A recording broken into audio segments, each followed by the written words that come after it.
The lorry's canvas walls breathed with the wind rolling off the sea. Hired wind drawing in salt and dust and pushing it back out over the road. Titus Rendell had taken the rear bench so he could watch the coast sprawl out behind them. The sunlight had gone white with noon, pressing every line sharp. The ribbed dunes, a row of date palms leaning like they paused mid-bow. The glint of surf where the Red Sea crashed against the sand. "Behold, the Thunder Chariot of the Empire," Marcus Hale announced, thumping the lorry's timber with his heel. "A marvel of history. Somewhere, a horse is laughing." "It would make better time if you weren't aboard," Audra Kellen paused to all who knew him. "I vote we have you walk. It would do you some good." "Slender as a reed," Marcus countered, striking a pose that turned his webbing and rifle into costume. "The envy of all Sicily."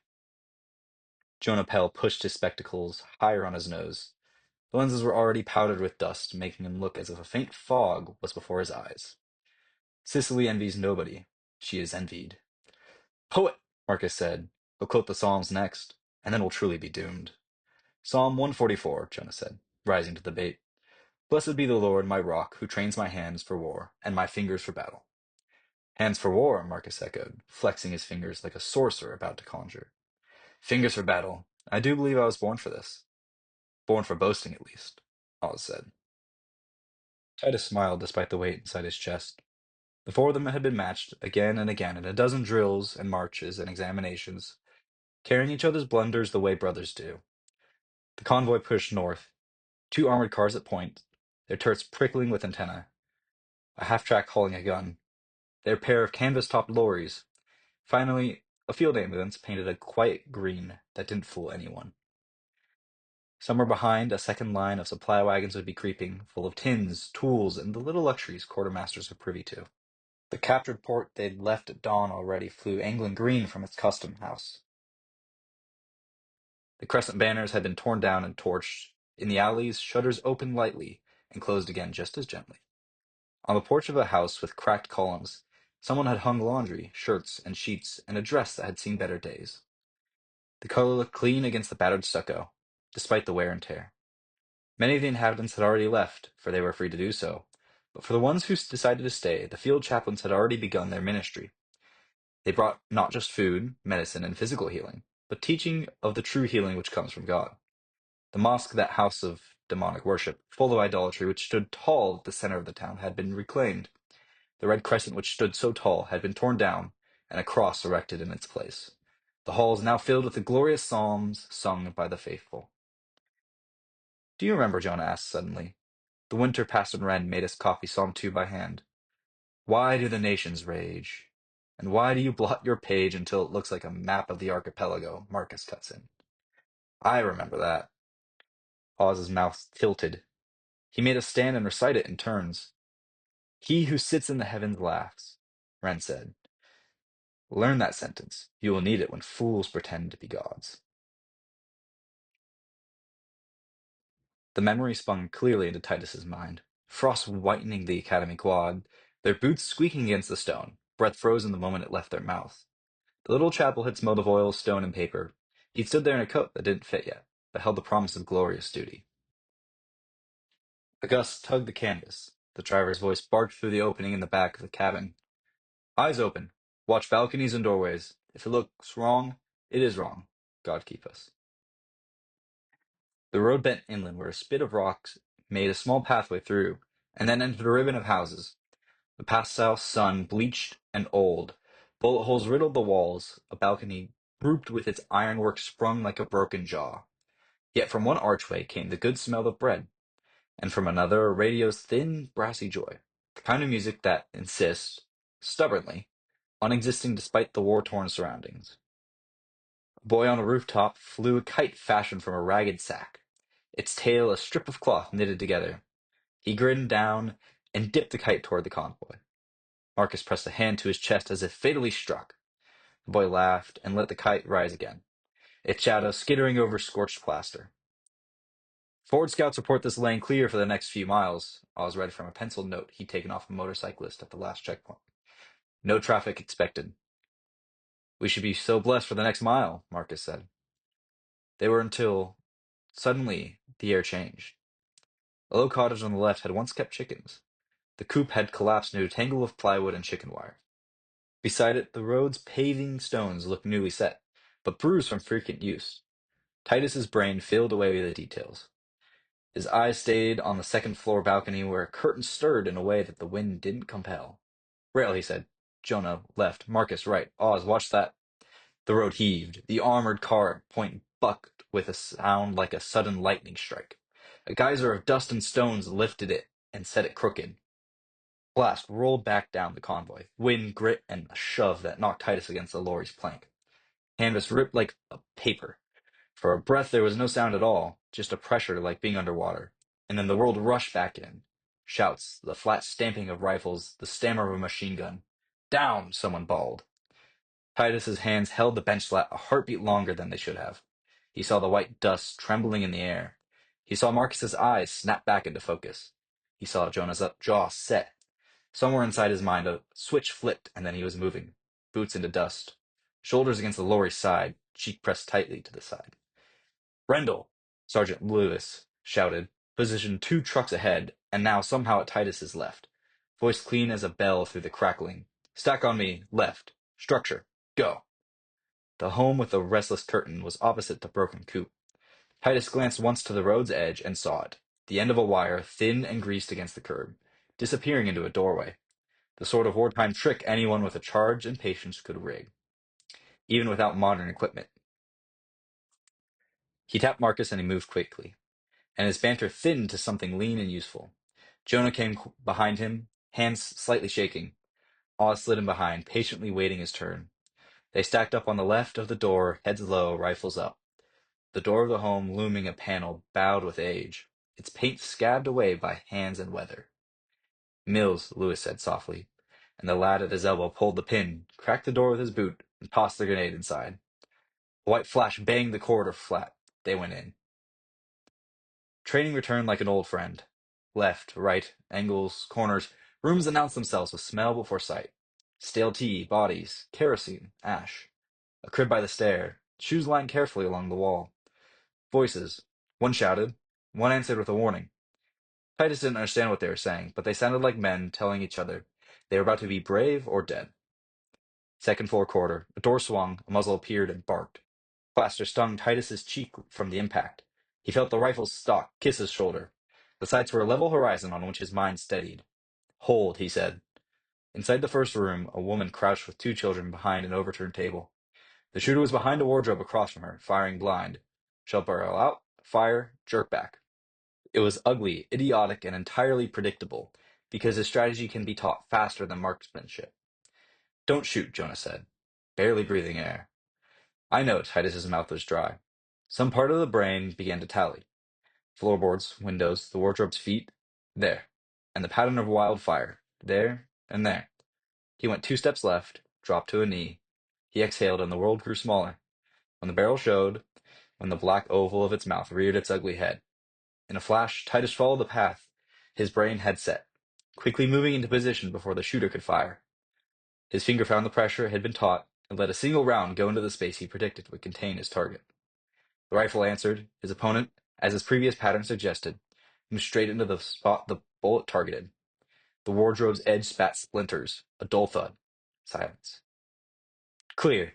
Lewis snapped to the rest of the stack. "Good shot." The team shuffled into the room. The woman did not move. She had put her body between aim and children, as if flesh were sandbags. Her eyes were huge and ferociously alive. She looked at Titus, and he knew she saw a man, a uniform, a flag, and 500 potential nightmares at once. "We won't hurt you," Jonah said in careful, schoolroom Arabic. The consonants slipped neatly, the vowels cleaned. "Stay. Stay," he said, pleading with her to see them not as demonic apparitions, but as men coming with compassion. "Right," Oz said, and Titus left with him. Another room, another shooter trying to make the furniture a fortress. This time unaware of their entry, and still firing at their fellow soldiers down below. Marcus's burst, a short, disgusted cough of his submachine gun, punched the man forward. "Clear," Lewis said softly, as the shooter's limp body fell out the window he was firing from. They followed the corridor back toward the stair, clearing as they went. In a room with a wash basin, a boy no older than 13 stood holding a field telephone's handpiece. his knuckles white around it. A coil of insulating wire ran out of the window and down to the street. He stared at Titus the way a cornered cat stares. Enormous eyes, breathing faster than his lungs can manage. Put it down, Titus said in a low, calming voice. The boy's gaze swung to Marcus, whose face could be disarming even when his weapon was systematically opposed to it. Marcus made small gestures, 2 fingers down, palm open, nothing fancy, just lowering. The boy's shoulders sagged half an inch. He set the handpiece on the floor. He did not cry. Brigham Lewis said, "We cannot leave him here." They spilled back into the little courtyard as if a net was dragging them forward. Smoke from the blast still drifted into the air. One of the armored cars had settled with a broken axle, its nose in the wall and radiator hissing. The half-track was parked across the road to make a grudging barricade. In the shadow of a fig tree, the ambulance's back doors were swung wide open. The world had gone to fragments. Shouts rang with the clatter of a box of dressings knocked from a medic's hands. "Here!" Corporal Bethan Pierce's voice cut clean through it. She knelt by a sergeant whose trousers were already dark with blood, his leg cinched above the wound with a belt. "Titus, pressure. There. Heel of the hand. Now." He dropped beside her. The sergeant's face was gray and very young. Bethan's fingers worked with the calm of someone threading a needle in a swaying carriage. "Lord," she said under her breath, "bind what iron has opened." She glanced up long enough to see Titus's hands set properly. "Good. Hold there." He pressed, and the man made the noise that tells you are saving his life and hurting him to do it. Bethan tore open a packet, and a roll of bandage fanned in her lap. "Morphine," she told the orderly at her shoulder. "A quarter." She bent closer to the wound and then very simply began to write. "God is our refuge and strength, a very present help in trouble. Therefore we will not fear, though the earth give way." Her voice was quiet but strong, as if her words were weight-bearing beams. On the steps, Jonah had shepherded the woman and her children down into the shade and now stood between them and the street like a walking wall, his rifle down. Oz moved through the courtyard with a notebook and the authority of knowing where things go. "You, bring the stretcher here. You, water. No, not that bucket. It's filthy. Those sandbags to the corner. Yes." Marcus reappeared under the half-track with 2 engineers in tow, and a crowbar that had seen better days. "Doors jammed," one of the sappers said. "We'll have it open soon." He looked at the sergeant under Bethan's hands and looked quickly away. There's a smell particular to battlefields that no catechism lists and no warning readies you for. Hot metal, blood, sweat leached out by fear, and fuel. It threaded itself through the courtyard like a mean, inevitable tune. Somewhere a chicken, ignorant of the destruction, flapped under a table and kicked up dust. The radio that had been playing music before the blast sputtered and coughed and found a new station. Again, a song in a language Titus did not know, with a melody so stubbornly cheerful he almost laughed. The disjointed nature of the song took Titus out of the dread of the moment. The Lord has an odd way of giving his people exactly what they need through the most basic of means. He looked up from the pressure he was keeping, and it all rushed back. Looking up, he saw the boy from the telephone standing like a gray moth at the courtyard's lip. Enormous eyes, hands empty. Jonah saw him at the same moment. Their gazes met over the chaos, and there was no question in either. The boy was not a target now. Jonah tipped his chin once, signaling for the boy to come. The boy did not move closer. But he didn't run. He watched as if learning a ritual, how men behave when death has swung by and left its calling card. "Ready," the sapper called, and they levered the bent door of the armored car back, and the door pried open, inching it along its protesting hinges. Marcus's face focused tightly as he strained to pull it back. They hauled 2 men out, both choking from the smoke. Bethan's shoulders relaxed just enough to let herself catch a breath. She wiped her brow with the clean part of her sleeve and looked at Titus. "He's stable." He felt his hands begin to shake now that they were allowed, and he hid them against his thighs. The courtyard, which at one moment was calm and quiet, had descended into bloody chaos in a moment. And now at least it was calm again. He looked down at the man they had saved. He had been hit by the initial explosion, but, by the grace of God, Bethan was able to get the bleeding to stop. 3 others were less fortunate. Their bodies already covered in a thin cloth and put on a truck to be sent back.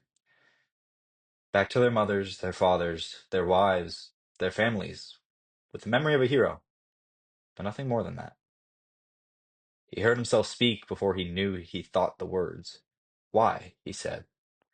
And the word came out raw and quiet. He wasn't constructing an argument, merely feeling out loud.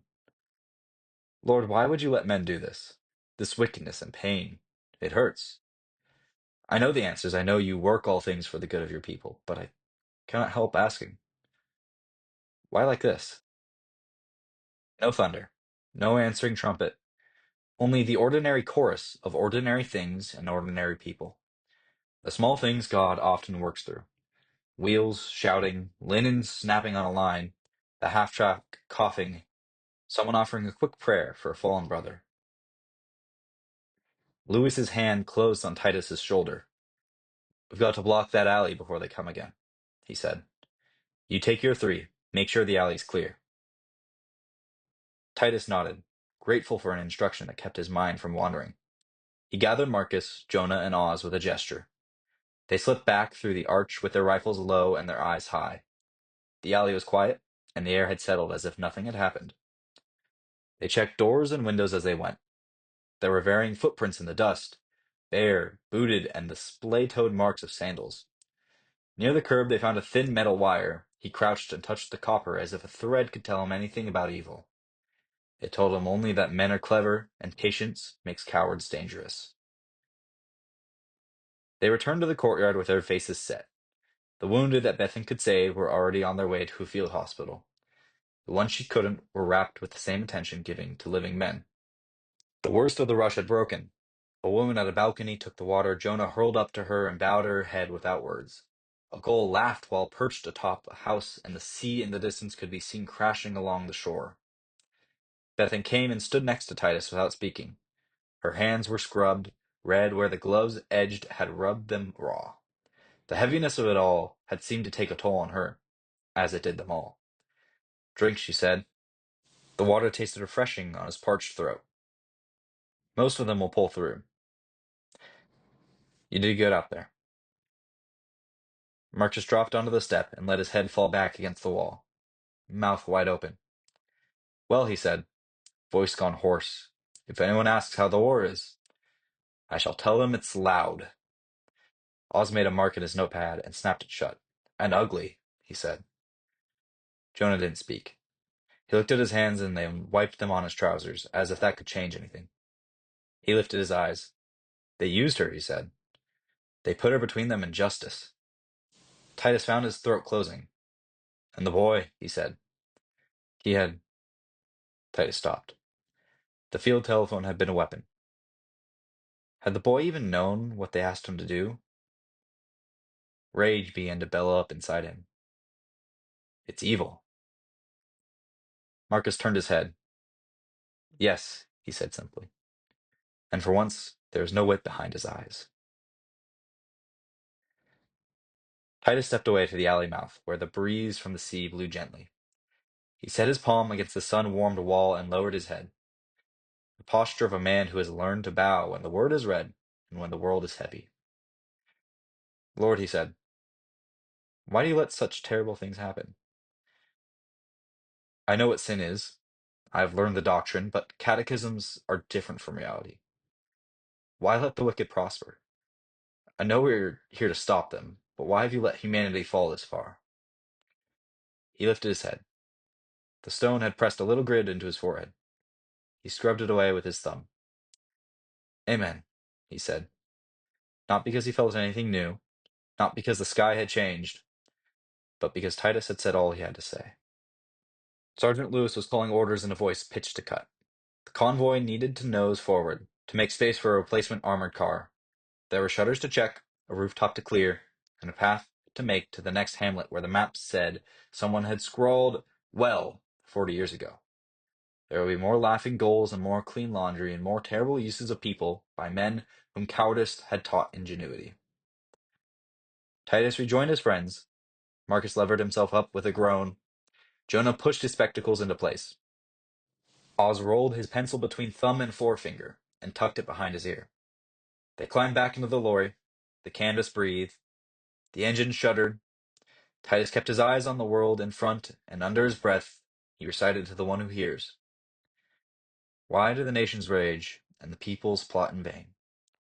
Yet he who sits in the heavens laughs." Titus didn't feel like laughing, and the convoy rattled forward into the bright afternoon.